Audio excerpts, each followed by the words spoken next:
Bismillahirrahmanirrahim. Assalamualaikum warahmatullahi wabarakatuh. Hai, halo Sobat RSSA. Salam sehat ya buat kita semua. Kali ini kita berjumpa lagi dalam acara podcast dialisis. Saat ini acara kita bertemakan tentang hikmah pandemi COVID-19. Untuk lebih tahu selengkapnya, kita ikuti yuk sampai akhir.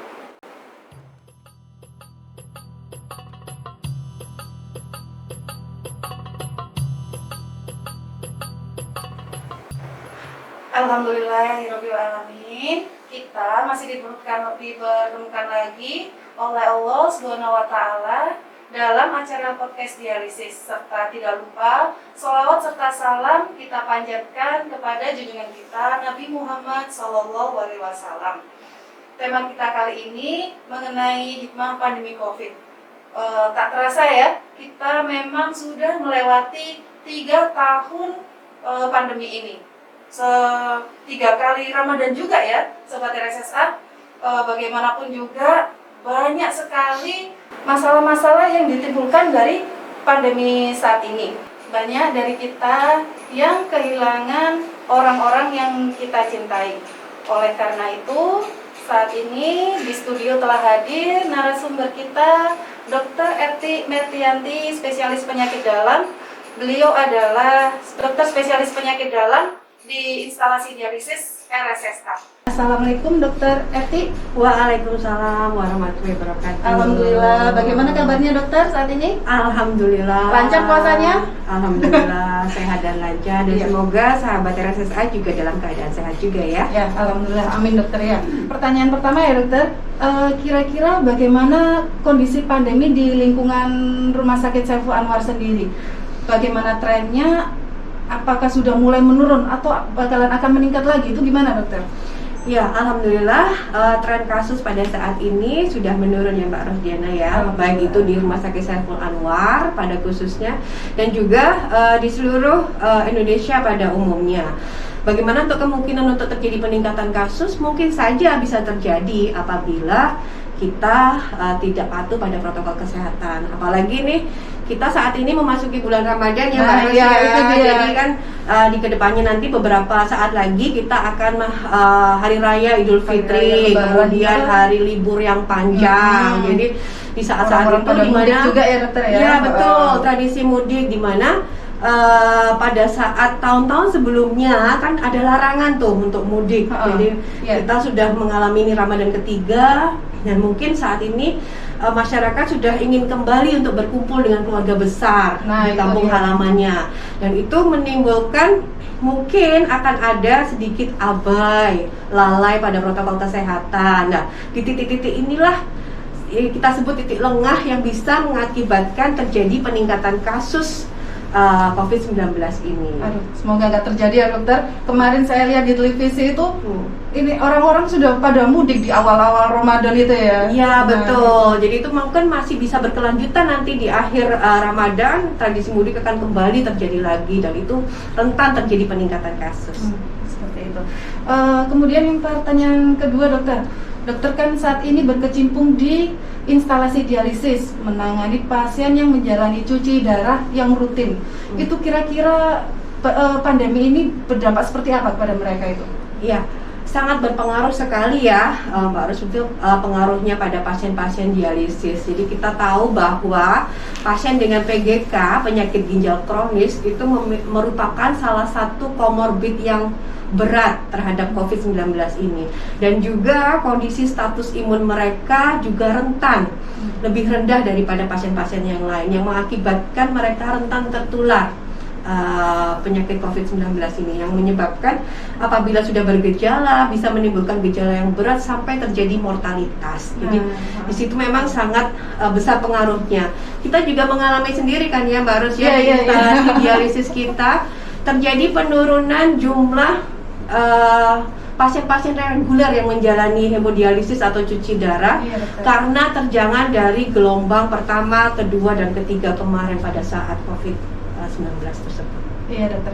Kira-kira adakah ini perubahan perilaku dari pasien dan keluarga sendiri dalam menghadapi pandemi seperti ini?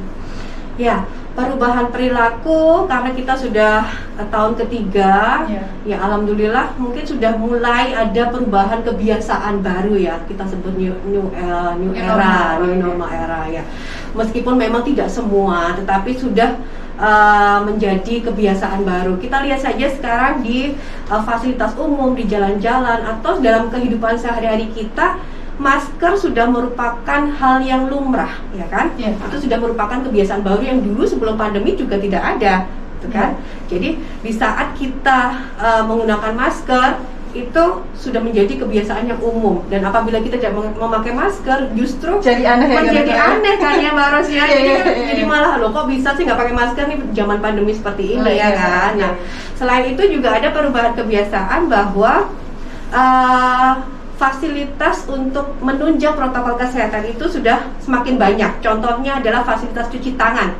Ini kan kita sudah bisa kita temui banyak nih di fasilitas umum nih, di mall, di sekolah-sekolah juga ada, betul, di bank itu juga sudah, dan kantor-kantor baik pemerintah maupun swasta, apalagi di rumah sakit. Itu kan sudah merupakan perilaku kebiasaan baru masyarakat kita untuk mencapai kesehatan yang lebih baik dalam rangka pandemi ini. Menurut dokter, kira-kira antisipasi apa yang bisa kita lakukan mengingat angka COVID itu sudah menurun dan juga angka vaksinasi itu sudah meningkat ya dokter?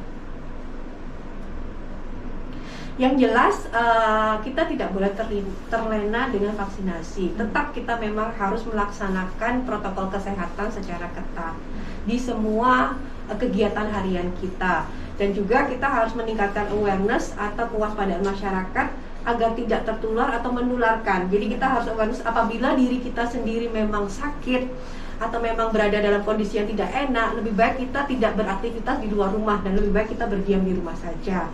Dan juga tetap juga meningkatkan cakupan vaksinasi, karena masih ada beberapa masyarakat kita yang masih belum tervaksinasi dan memang belum percaya akan vaksinasi itu. Kita harus memang mengedukasi masyarakat kita bahwa itu juga merupakan salah satu cara untuk kita lepas dari pandemi ini. Nah, saat ini kita kan sudah memasuki bulan suci Ramadan ya dokter. Kira-kira antisipasi apa atau pesan dokter pada masyarakat pada umumnya ya, agar tidak terjadi pelonjakan kasus COVID lagi? Ya, jadi alhamdulillah saat ini kita memang memasuki Ramadan ketiga dalam masa pandemi ini ya Mbak Diana ya. Jadi sudah sewajarnya karena sudah ketiga, kita sudah tahu apa-apa yang harus kita lakukan dalam melaksanakan kegiatan ibadah sehari-hari. Jadi kan meskipun ya sekarang pemerintah sudah memperbolehkan ya agar kita tuh tidak lagi menggunakan social distancing pada saat melakukan kegiatan ibadah di masjid terutama ya. Tetapi tetap kita harus melaksanakan protokol kesehatan dalam menjalankan kegiatan ibadah. Kemudian tidak berkumpul-kumpul dengan banyak orang tanpa manfaat, dan lebih baik memperbanyak ibadah kita di bulan Ramadan ini. Jadi meskipun kita sekarang sudah mulai bebas melakukan aktivitas beribadah, tetap kita ada kaidah-kaidah agar kita tidak lengah sehingga akan meningkatkan kasus COVID-19 ini. Iya dokter. Ya dokter, dari tadi kita kan sudah membahas kondisi pandemi saat ini, bagaimana dampaknya, cara mengatasinya. Sekarang pertanyaan terakhir itu kira-kira hikmah apa saja yang bisa kita ambil dari kondisi pandemi saat ini dokter? Sebagai muslim kita tahu bahwa Allah tidak akan memberi suatu kejadian pada umatnya apabila tidak ada hikmah di baliknya. Dan sebagai muslim kita tahu bahwa sebaik-baiknya orang beriman dan bertakwa adalah orang yang percaya pada kejadian atau masalah yang diberikan kepada Allah. Hikmah yang kita bisa ambil dari kejadian pandemi selama 3 tahun ini sangat banyak ya Mbak Ros ya. Yang pertama, kita belajar bahwa di sini kita lebih menghargai kehidupan. Jadi begitu banyaknya kasus kematian, mortalitas, baik itu pasien ataupun keluarga dekat kita, membuat kita memang harus lebih menghargai pada kehidupan yang diberikan pada Allah Subhanahu wa Ta'ala. Kemudian kita juga bisa hikmahnya adalah berdisiplin pada pribadi kita untuk lebih mematuhi protokol kesehatan.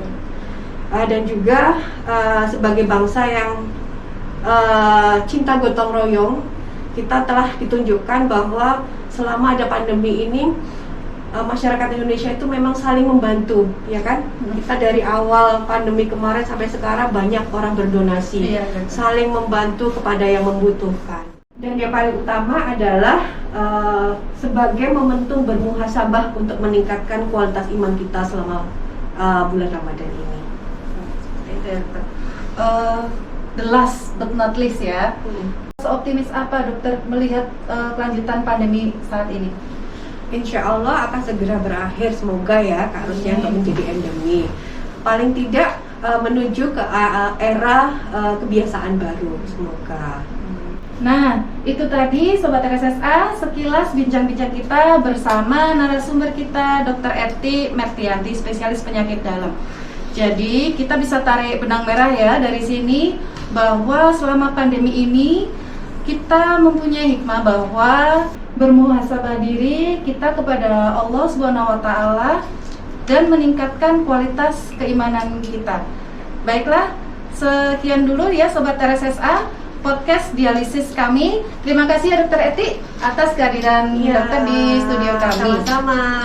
Dan tidak lupa kita juga mengucapkan terima kasih kepada instalasi dialisis dan Masjid Ibnu Sina atas terselenggaranya acara podcast kami. Kami pamit undur diri dulu. Wassalamualaikum warahmatullahi wabarakatuh.